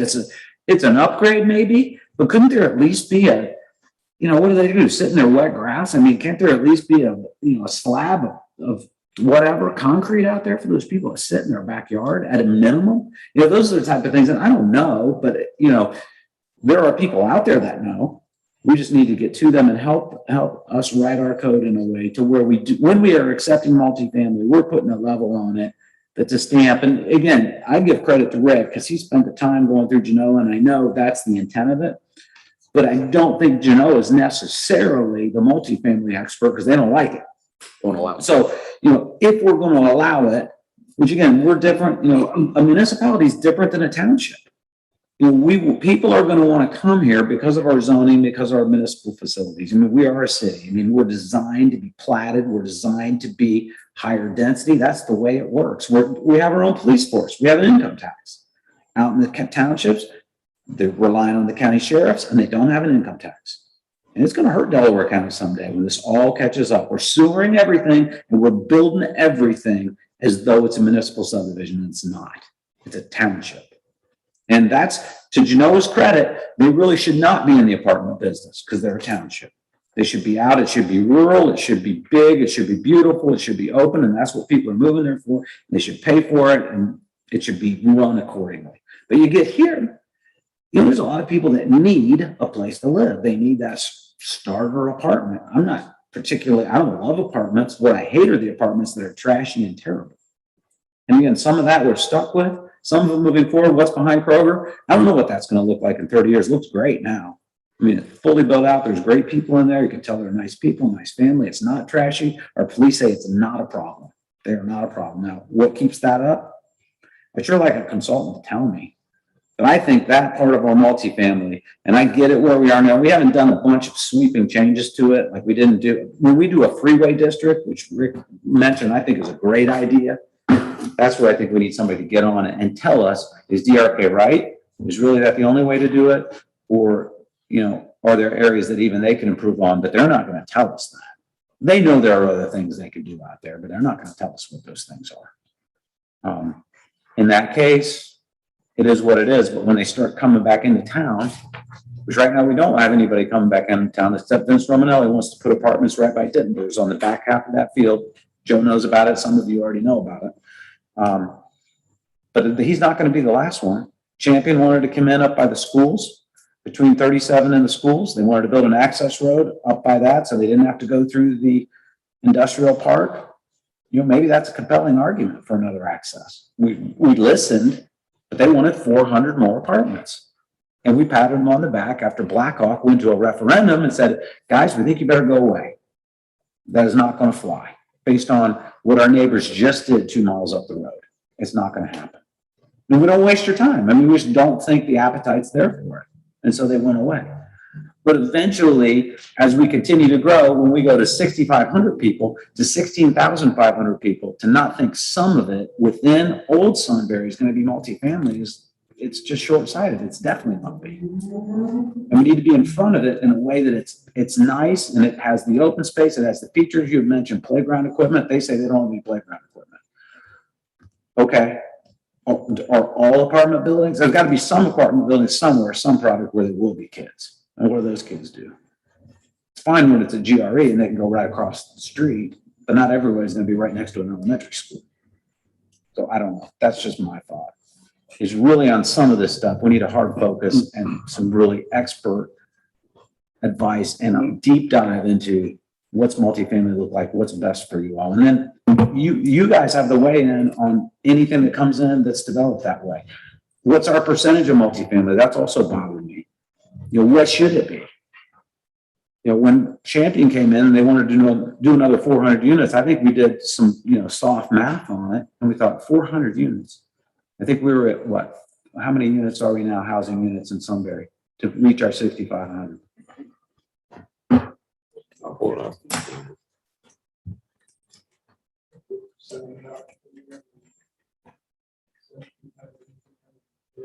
$1,800 utility bills. And we've got 144 units behind Kroger. We've got McGill's. We've got what's behind McDonald's. I mean, we did the math. I don't have it on the top of my head, but I remember adding 400 more units to it in Old Town. And again, DRK is out of town, and that's a whole other animal out there at the freeway. But all of a sudden, it's like we were going to be 40% multifamily or whatever it was. It was a really high number. Enough it scared me. And again, that was part of the pat on the back. We don't think we've got the appetite for that, guys. I mean, we know you can sell them, but we don't know if we want to change the character of the village where apartment dwellers dictate what happens. Because eventually the votes all change too, right? Who's the voting public? Do you want to, what's the percentage of single family voters versus multifamily voters? Who's going to dictate policy? Who's going to elect your officials for the next 25 years? I mean, all this plays in together. So my thought on the apartments, because we spent a lot of time in the committee just struggling with the whole apartment concept. And that's the reason why I struggle with it. I just don't know enough. Sorry, I know everybody's hungry and wants to get home to dinner, but I had to throw at least one multifamily. Well, the other challenge with that is that the market is changing rapidly. And what they're building today is not what they were building 10 years ago or what they were building 20 years ago, and it isn't what they're going to be building 10 years from now. And so it's hard for us to keep up with it when they're reacting to the market demands as well. You look at some of these things, look at those, I call them urban apartments. I don't know what they are. They're quads, and they're 3 or 4 stories tall, and you pack, I don't know how many hundreds of apartments on, one plop, and then you put the parking all around the outside. You see them at Polaris a lot. There's a lot going up on 23 a little bit here. And they're probably out of Easton too. I haven't been out there in a while. I'm waiting for someone to come and want to do one of those here, one of these days, maybe out more toward the highway, but you can put an awful lot of apartments on a very small footprint. But they're selling, when they're in the right location, when you can walk to restaurants and shopping and entertainment, like you can at Polaris and Easton, people are just gobbling those things up left and right. Are they going to be doing that in 10 years? I don't know. But so that's the other part is having a code that's somewhat flexible and allows you to address those kinds of needs as well.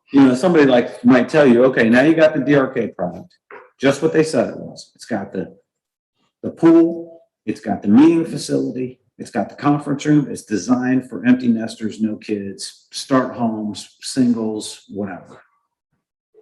Now, the other thing that was going to come out there that would be different would be the whole GO concept, where they've got the volleyball and all kinds, and they really pack it in and try to dictate towards that complete different market. To me, the thing that I thought is kind of upsetting is Berkshire, the developers come in and they dictate what we want versus I'd hate to have it all be the same out there, and I'm afraid that's where it's headed. Because the same stuff that they build across the street, Joe, to your point, what they build over there on the north side, very similar, really. Just a smaller version of it. It's a 1 pod versus 3, right? I mean, they said it's kind of different, but I'm not sure it's that much different. So, anyway. No, it's, what they're building is what they're building everywhere. I mean, I sent you all pictures of the 3 different ones that Joe Thomas referenced, and you're gonna get something very similar to what they're building there. Well, you can't find an apartment downtown. We've been hunting with Alex for 2 months. It's incredible. The demand is unbelievable. They're charging whatever they want. They say basically there's 2 units and you better sign up today. They're building them left and right down there, multiple stories high. And we also have Crazy. to be careful about overpricing what type of stock, because, you know, I have family, like I'm sure a lot of us, you know, like a brother who's, you know, minimum wage earner all his life and will continue being that, and trying to find a decent apartment, you know, it's hard, you know, when he's having to put 50 to 60% of his income for an apartment because he can't afford what we just put. Yeah. Workforce housing. They Mhm. class it, you know, class C housing, class B housing, class A housing. There's all this vernacular to it. And yeah, should there be some of that here? Sure, probably. How do you make that so it's nice? How do you make it so it doesn't deteriorate over time and become an eyesore and attract, you know, the wrong types? I mean, it's one thing to have somebody minimum wage who's actually there, and you know, there's another thing to have it where it's all subsidized and ends up being a drug house. How do you combat that? Well, it's just like, off topic, I know, but one of the discussion points when we were at Powell, because they resisted these little empty nester homes and everything, was, you know, we have college graduates that want to come back to where they graduate and they can't afford apartment because they're down at the bottom rung, you know, of the things, so they can't live near their parents. I agree. I think we need to hear from experts outside of this group, folks who have lived through it, Dublin, Upper Arlington, Westerville, any other municipality. Warpsy would be a really good one. Delaware. We've got experts at our fingertips. I don't know that we're going to make the progress in terms of, you know, Dave Parkinson's goal was to get through this. We made it 1/3 of the way through. I don't have anything to do till 11 or 12 tonight. 20 more minutes. Sounds good. Well, We stopping it at, what time is it now? 6:30. Early 6:30. It's 6:10 now, David. So to go to 6:30 and quit? Yeah. Okay, let's see what we can do. I won't talk anymore, especially about multifamily. So, Mr. Parkinson, I don't believe you. can we move on past multifamily then? So CFO. Okay, well. At the table. But there's elements in here that aren't necessarily multifamily. For example, this section of the code stipulates 2.5 spaces per unit for parking. Other parts of the code, you know, and the parking standards are established in the general provision. So it's odd that you've got a separate parking standard here when our general standards include a lot of discussion on parking standards. And in those parking standards, it says that multifamily is 2 units per acre. So I just made this 2 units per acre, and then I added some additional things like additional parking for the ancillary facilities like the clubhouse, pool, rental hall, mail, kiosk, et cetera, where they try to overlap those sometimes. The other thing I put in here, which I've changed my mind on, I put in here that if garages are available to rent, 75% of the number of garages may count toward the total parking requirements. I've had a rethink on that. I think we can give them 100% credit for their garages. I had an apartment developer look me square in the eye and said, Dave, I don't build these things to leave them empty. So he intends to, whatever he builds, he intends to put cars in them and collect the rent on them. So I think I want to take that out About the part on the garages, I'm more comfortable with that today. than I We could was. leave it in if garages are available for rent. The number of garages will count towards the total parking requirements. We could put it that way. We could, So just to be sure they do count. okay.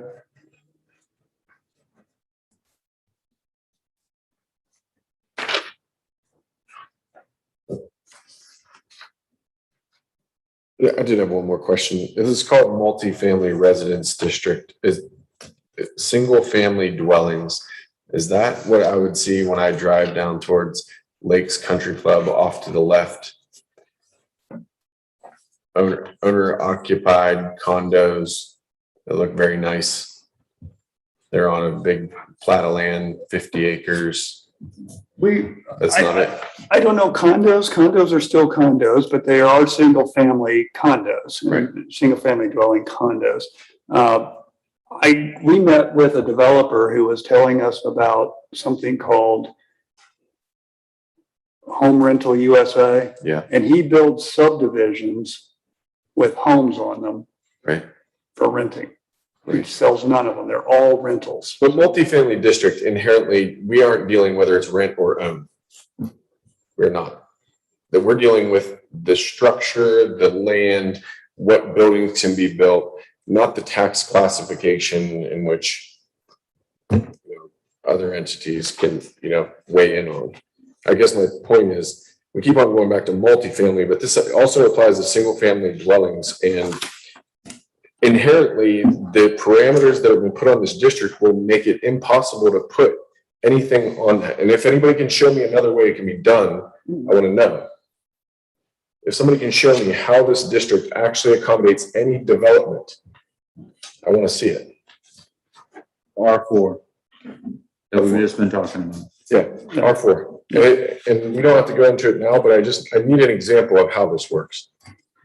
There's so many restrictions on here about like parking, building height, open space, multi-use trails, less than 10 acres. 25% maximum lot coverage. How Buildings. does that work anywhere? And we're not going to get through it, so I think we should go into R5 and do a deeper dive into R4. All righty. R5 has got the same problem as R4. There's a 10-acre limit on it, so we can revise this to read as we did before. Read as R4. There is a reference in here to conversion. In the first, under 2 application, all lands in Sunbury which are to be used for 2-family development or conversion, which tract is 10 acres or less, shall be controlled by this scheme. And then down under 3B, permitted uses, conversion, doubles, and twin singles. I don't know what a conversion is.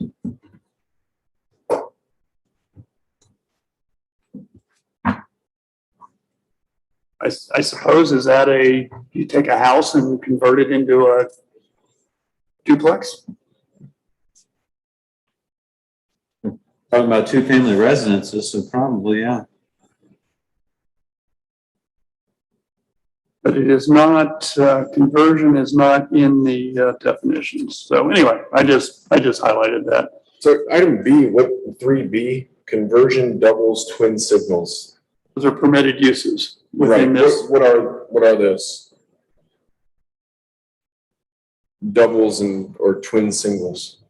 I mean, I gotta be honest, this is what I think of. I'm thinking of a trailer park, and I mean, no offense, that's what I'm thinking, a conversion, a double side-by-side trailer, Double wide. twin singles. If that's not what it is, then that's what I thought this code was applying Yeah. to. Yeah, I don't know. I think of the standard 2-family house with, one on this side, one on that side, maybe the garage is in the middle, redwood kind of stuff. But I don't know what the difference between a double and a twin single is. No, first place we lived in Sunbury was where Tommy lives, across from Dave. The upstairs was one family, downstairs was my family. It was a converted big house. It's now been converted back to a single family. I don't know how many instances of that Right. exist in Sunbury. Here's a conversion frequently asked question. Where it talks about public housing developments and what exactly are PHAs converting? They're public housing developments or the residents who live in those developments. In this context, conversion means the removal of public housing developments or portion of developments from a PHA's public housing inventory and the provision of a tenant-based or project-based assistance for residents who live in these developments. I don't know. Yeah. The other thing of conversion I've heard of where apartments were converted to condos. And then so they sold them, instead of being apartments for rent, they then sold them out as condos. I don't know. I just raised it. We have the building height deal again.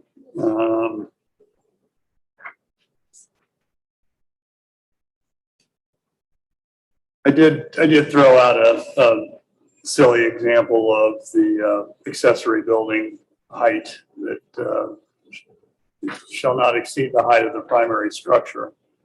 And I, threw out what if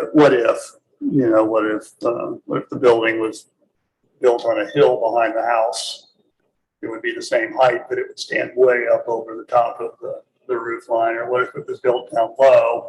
It could be enormously tall and not exceed the peak of the existing structure. Probably worrying about things that I don't need to worry about because I don't know that that's been a problem. Although I think that one barn up by off of Columbus Street, that was a bit of a surprise.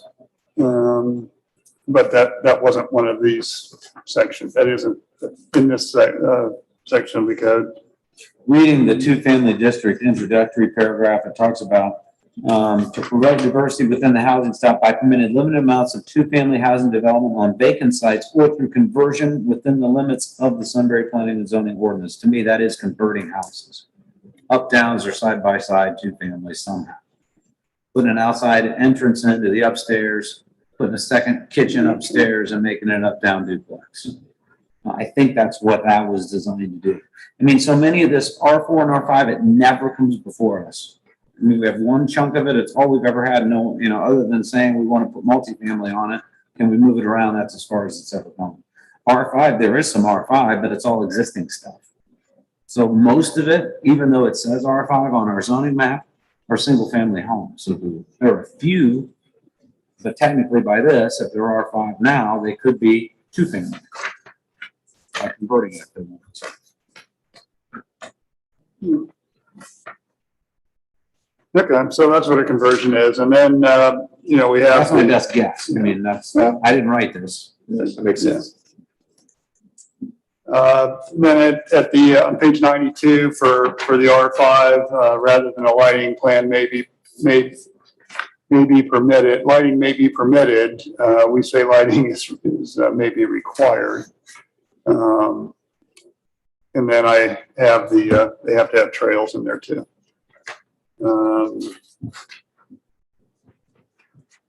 So the PRD district on page 95, and there's We've got about 10 minutes. Are we going to go all the way through PRD? This is meaty. Yeah. We'll quit with this one, unless you want to stop now and talk about fees for a few minutes. I can just set the table with the fees. So we'll stop here and we'll start here next time. So I handed you a separate packet when you came in today. There's 3 items, there's 4 to it, but we're not going to talk about the 4th one. The 4th one is Greg Elliott's suggested language to the fence code. So the first packet is the current ordinance 2007-31. Looks like this, it's 6 pages.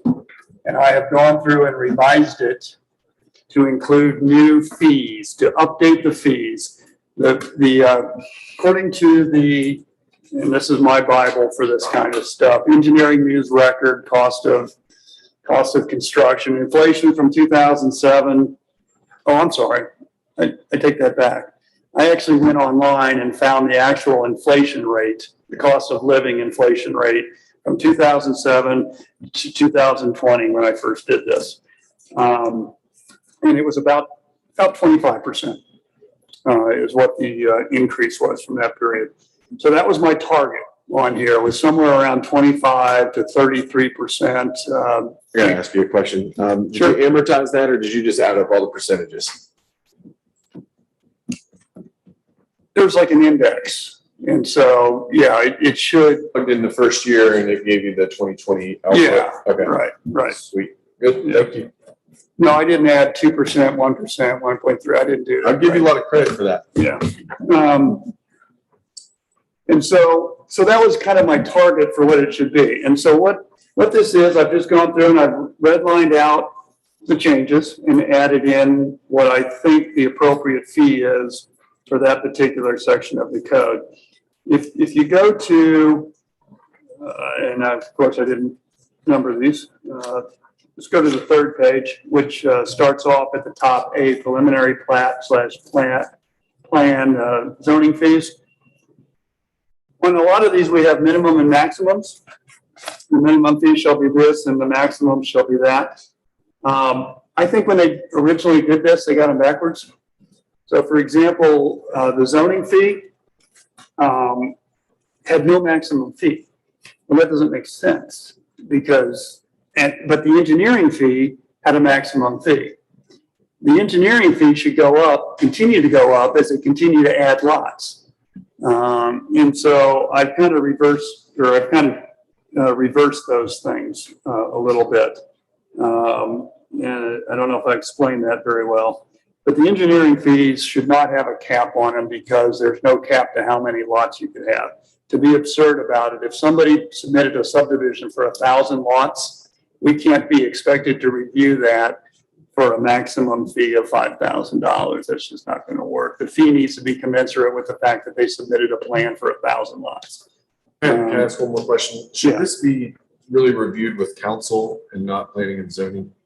We believe that since it's a zoning, yes, the answer is yes, but we believe that since it's an ordinance applicable to the zoning fees, that we should present it to the commission for its recommendation to council. I don't know that there's a legal or a statutory obligation to do that, but that's why we're presenting it to the commission. More eyes on it. That's not what I'm trying to say. Is like, let's stop talking about it. It's just, does this board need to take action on it? And I don't think they do. They don't need to, but we're offering, or I guess we're asking that you make a recommendation to council on this. You don't have to. If you would just like it submitted directly to council, we're happy to do that. It does have a recommendation from you, so my sense would be take it tonight. I'd like to get with Steve and talk about, do we want the storage shed on here? Do we want anything about an outdoor patio or fireplace? And if you want to lay eyes on that. And the other fees that are referenced within the code that we're going to take out and simply reference back to the schedule. And I'll go through page by page and make sure I capture all of those. The other two things I wanted to let you know, if you're still interested, I gave you two, and the one that starts out with the page number A1 at the bottom. These are the fees that appear in the ordinance, in the order that they appear in the ordinance. So as you're reading along, when you get to the very first one, for example, under section 1A1A, it says 1,400 square feet or less, 1,500 feet, and then it says 2,000. And here, that's the first line, 1,500 feet, recommending 2,000. That's an increase of 33%.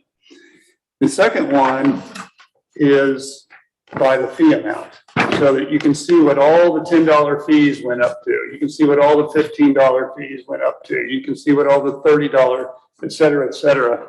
And I tried to keep them fairly consistent as we went along so that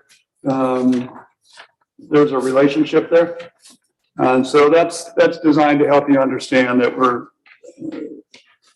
how those are being proposed to be raised. And I know I'm not going to go through this. I just wanted to explain to you what I gave you.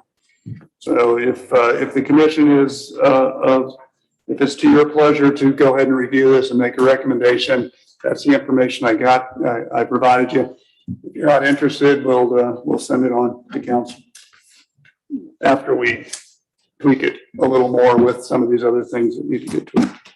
I think we'd like the recommendation. Won't be at this meeting. It'd be a meeting where you're going to vote, which would be your earliest opportunity would be your August regular Zoom meeting. The only question I would have is on some of the lower cost items, to make sure, if you could like in your head get an example of how long it does, that we're at least recouping the time you're putting in the effort. So an example would be on the sign, you said sign permits, non-electrical, $15 plus $15 per square foot.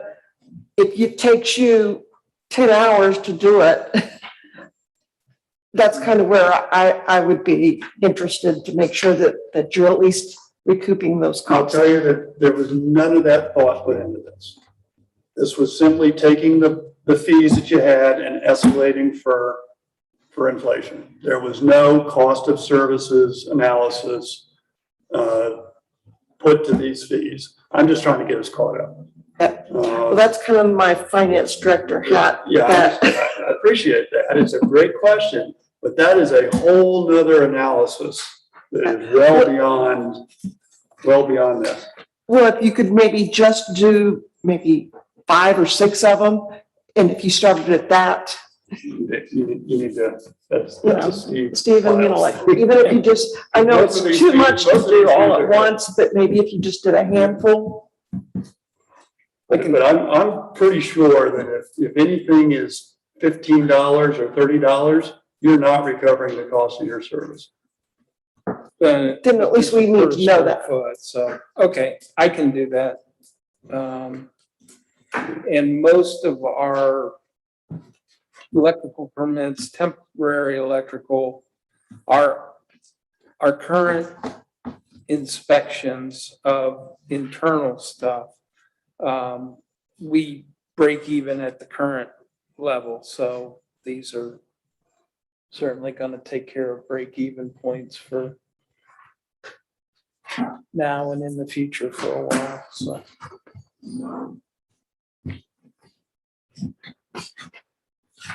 You were kind enough to put in the ordinance, a passage from my perspective for that the applicant is responsible for all engineering review and inspection fees, even if they exceed the fees stated within the ordinance. And so those are all pass-through costs anyway to you. So we charge you, and if we get to the limit, we tell them, hey, you need to deposit another $1,000, and they'll deposit $1,000. So I know that that with respect to the engineering reviews and inspections part of the code, those are usually pretty good, or they can be made good with a subsequent submittal. Thanks for bringing it up, Deborah. Next meeting, August 23rd, 2021. That'll be at 6:30 p.m. right here. Anything else from staff, commission? Thanks for. Well, before you, staff does. All right, 1 second. I just want to tell the commission, thank you. Thank you very much for everything that you gave tonight. And you, I want to say thanks, especially to you for putting in all the pre-work on this. Thank you very much. And, John, great feedback. Thanks again. And then Dave and Dave, thank you very much, and Steve. Yeah, thank you. And we thank you for your attention as well.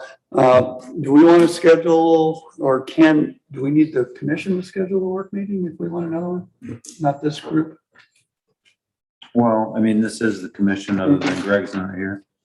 So if you want to schedule the next time we're going to meet about this, we can.